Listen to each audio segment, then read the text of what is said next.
fried insect mukbang. Alam niyo naman, pag nasa Thailand ako, lagi ko itong kinakain kasi Mix, sobrang mix, sarap mix. nito, mga exotic food nila dito na iba't Meron ibang din sila klaseng fried. scorpion. Ayan, iba't ibang klaseng crickets, mga worm. Which one you wanna try? No? None. Meron tayo ditong worm. Yeah. Nakain ko na to before eh. Masarap dito itong cricket oh.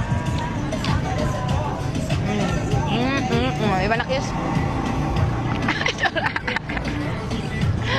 Sobrang nasusuka daw siya sa mga kinakain ko. Ayaw niya. Pero supportive naman yan.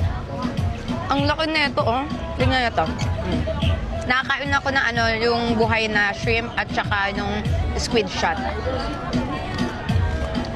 Ang laki. May separate video ko nun. Oh my God. Good. Para sa chicken.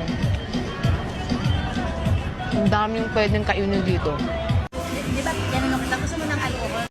Meron tayo dito chicken feet.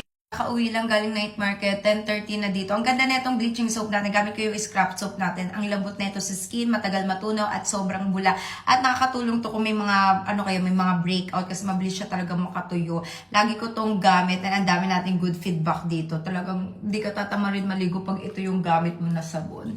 Kinukuskus ko yan sa mukha ko. Pwede kayo magkaroon ng micropeeling, pwedeng hindi kasi sobrang dami nito ng mga intense whitening na ingredients. Kaya kung gusto niyo umorder, available naman to sa TikTok Shop. Mas makakamura kayo kung mas marami kayong bibilin, like 3 pieces or 5 pieces. And meron na rin itong glutathione, L-carnitine, glycolic, glycerin, basta. Sobrang ganda ng soap na to.